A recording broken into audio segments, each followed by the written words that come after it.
We're going to be in Mark chapter 5, looking at verses 25 to 34 this morning. So if you have your Bibles with you, I would encourage you to get them out, open them up to Mark chapter 5.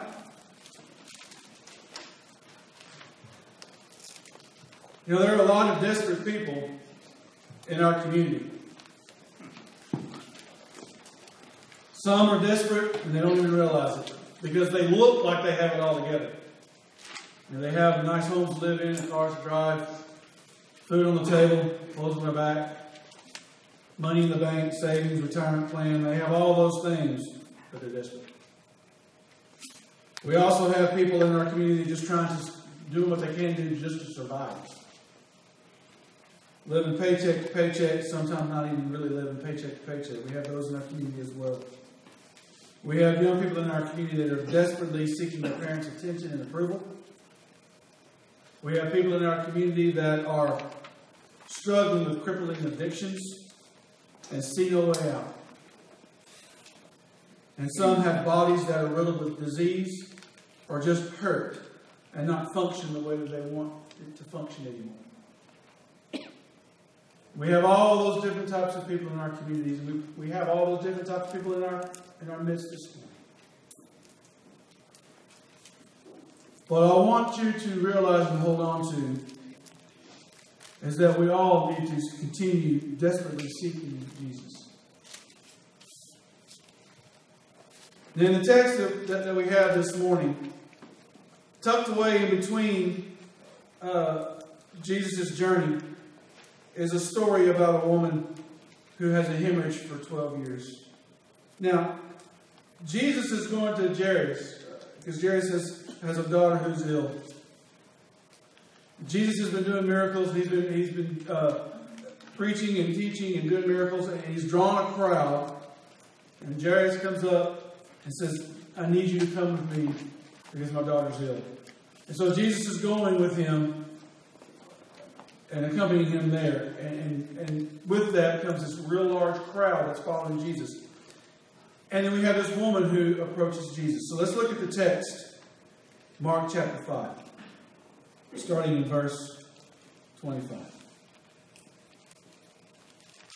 And there was a woman who had a discharge of blood for 12 years, and who had suffered much under many physicians, and had spent all she had, and she was no better, but grew rather worse. She had heard the reports about Jesus, and came up behind him in the crowd, and touched his garment. For she said, if I touch even his garment, I will be made well. And immediately the flow of blood dried up, and she felt in her body that she was healed of her disease. And Jesus, perceiving in himself that power had gone out from him, immediately turned around in the crowd and said, who touched my garments? And his disciples said to him, you see the crowd pressing around you, and yet you say, who touched me? And he looked around to see who had done it. But the woman, knowing what had happened to her, came in fear and trembling, and fell down before him, and told him the whole truth. And he said to her, daughter, your faith has made you well. Go in peace, and be healed of your disease. So Jesus has a lot on his plate, a lot on his mind. He's doing what his purpose is to come to earth, put on flesh and blood, to bring the good news of the gospel to people. And he's going around and he's curing people and he's healing people of their diseases. And he's teaching in the synagogues, he's teaching on the streets. And word about Jesus has gone throughout the world, known world at that time. And this woman hears about this Jesus. And so the thing we need to see about this suffering woman is the text tells us she has been bleeding for 12 years. And she has exhausted all of her resources. She has gone to the physicians. She has sought healing. Nothing has made her well. Matter of fact, is she's getting worse.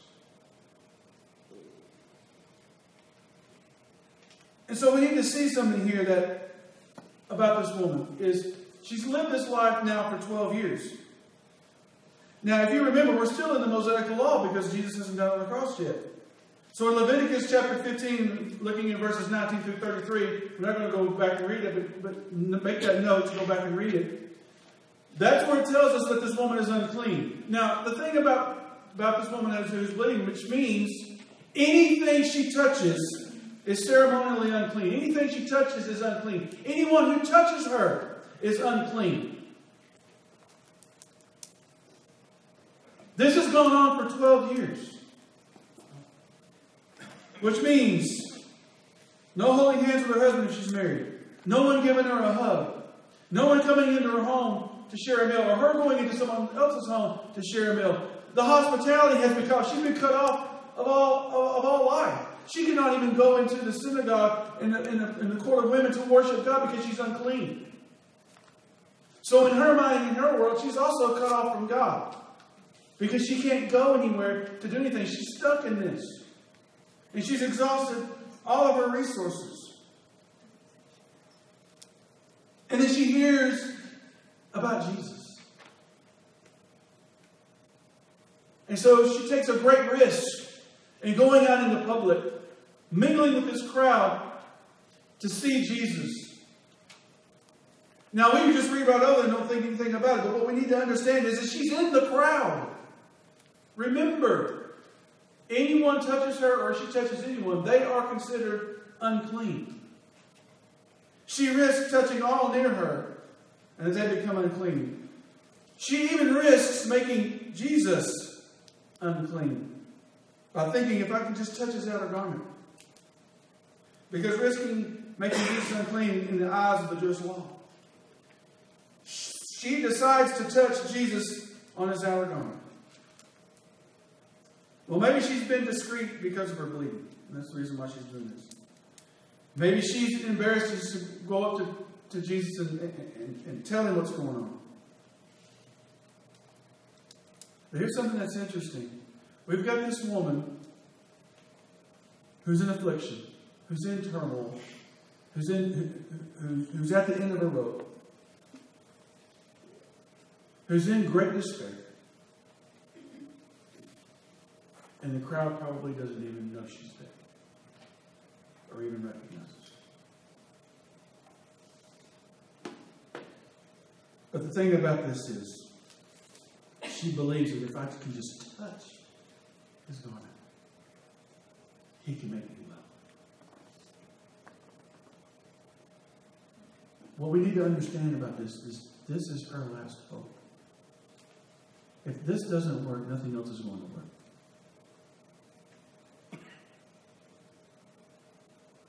But she believes just by touching his outer garment, this could be good. And she's restored. She touches him. She's immediately healed. Gone is the bleeding. Gone is being unclean. Gone is being left out of community. Gone is being left out of going to the festivals.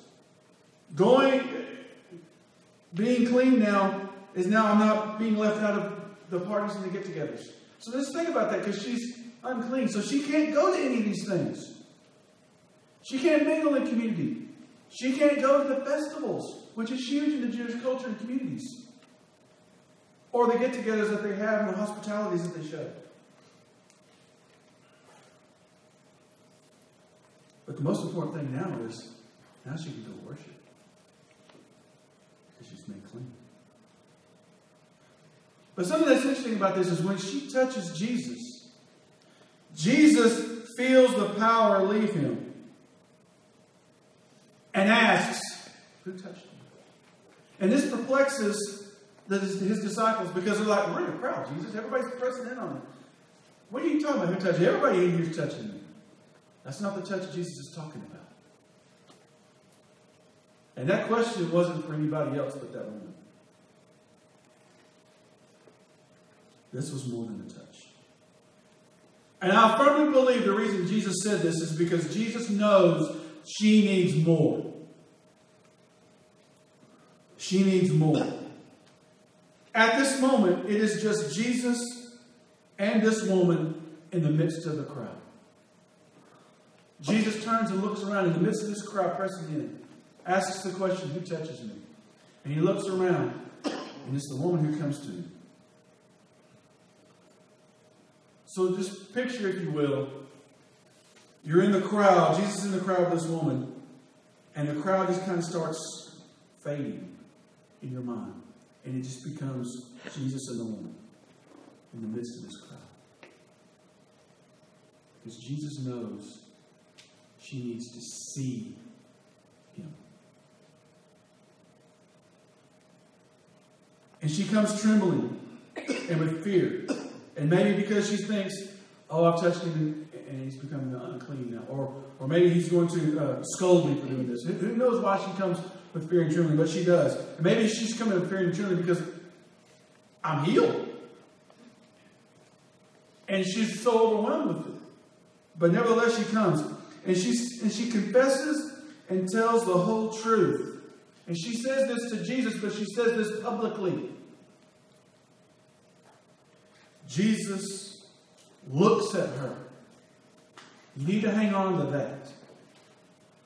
Jesus looks at her and calls her daughter,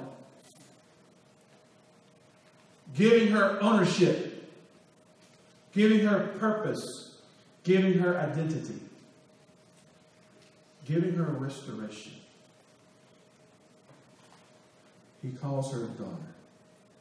And Jesus sends her on her way with peace and a healed body. Because she needed more than just a healed body.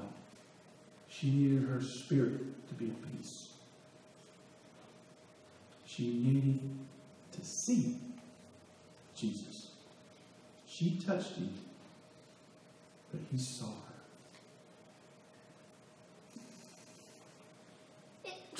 This is something that is culturally, we just read right over, don't think about. Women didn't talk to men in public. You didn't have conversation like this. Jesus, in the midst of the crowd, is validating this woman. Not just for her, but he's telling the crowd she's important.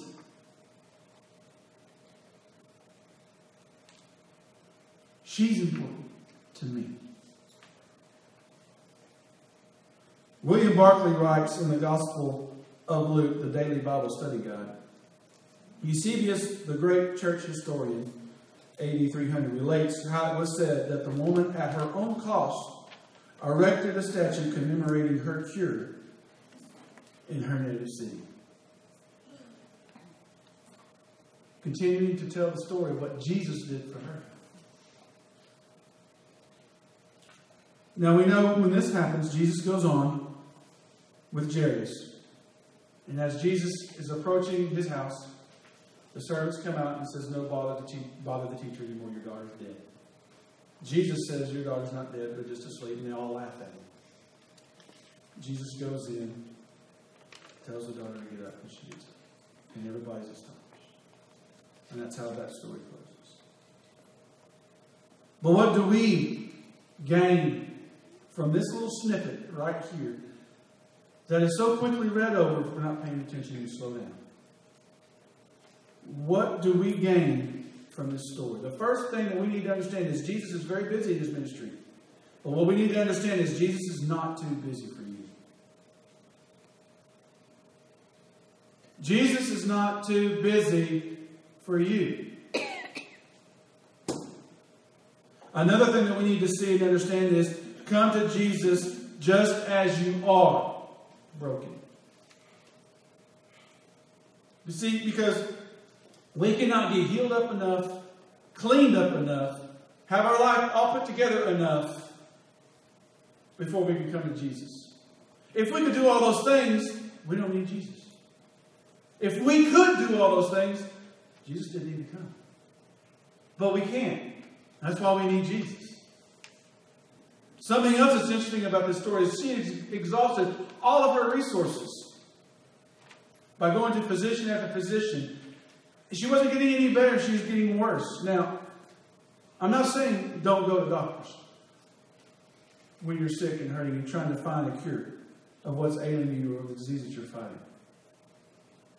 But how much more interesting and powerful is it to go to Jesus first?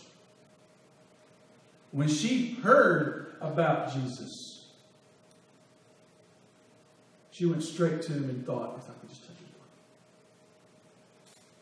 You see, sometimes, not this woman, but sometimes in our life, to put this kind of in perspective, we try to do everything ourselves, to try and fix whatever it is that needs to be fixed ourselves and do it ourselves. When what we need to be doing is taking it and laying it at Jesus' feet.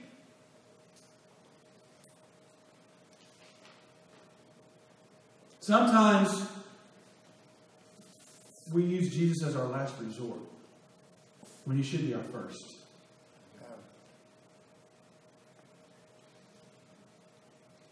Because when she heard about Jesus and his teaching, she had to go. We have the privilege of knowing Jesus through Scripture. We have the privilege of knowing Jesus because we come here and worship. But sometimes we still act like, I've got to get it all together. I've got to figure this all out. Or woe is me, or whatever the it is. And try to fix it and do it ourselves. Instead of taking it to the source that we need to take it to and lay it at his feet. That doesn't mean there's not work that we need to do. But what it does mean is go to the source first. Jesus should never be our last resort. He should be first. Another thing that we gain from this story is Jesus desires a relationship with you individually. In the midst of the crowd, everybody pressing in, having all these demands on Jesus, he turns to the woman and he looks at her. Because he is saying, I desire a relationship with you. He not only ministered to that woman there, but he also discipled her at that same time. When he gave her a blessing that says, go in peace and be healed from your disease. He empowered her with a job after that. Another thing that we gain from this story is Jesus thinks you are worth it. He did the very thing why he came. He came to seek and to save those that were lost. And that is you and me. Jesus still desires a relationship with you, and Jesus still desires a relationship with those who still don't know him.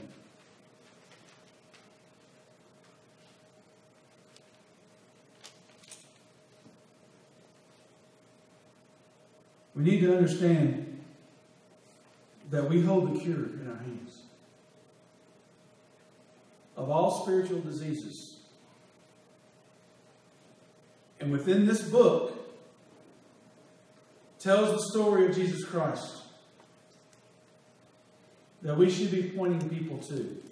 You see, sometimes I think we get to expect that the people who are lost needs to come to church.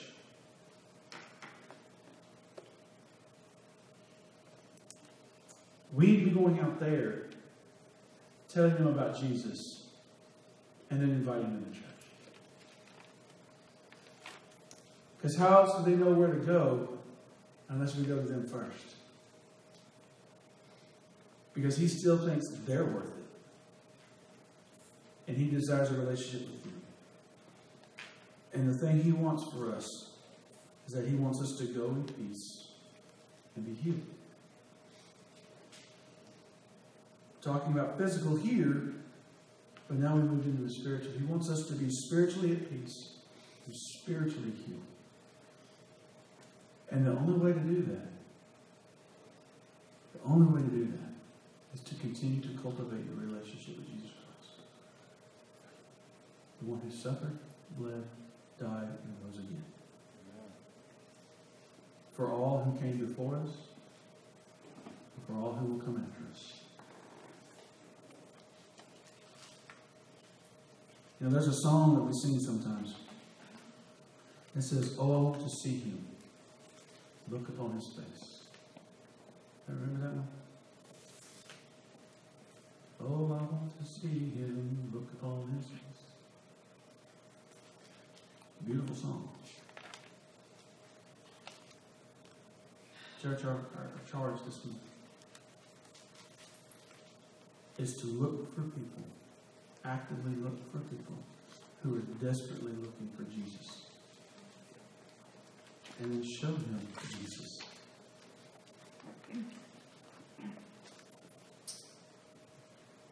Whatever you need is this one. Have a way we can help you. Knowing more about Jesus, have you read in Scripture. Teaching and showing what it means to have a relationship. We're ready to help with you with that journey. Whether you want in baptism, if that's your desire. Or if you feel like you are not as strong as you want it to be, and you feel like you've kind of slipped away, we can help you with that as well. Because we're all in this together. No one in here is perfect. But with the blood of Christ, we've been made perfect. It's not anything that we've done. It's what we've surrendered to. Whatever your need is this morning, and however way that we can help you, we ask that you come now as we stand in this.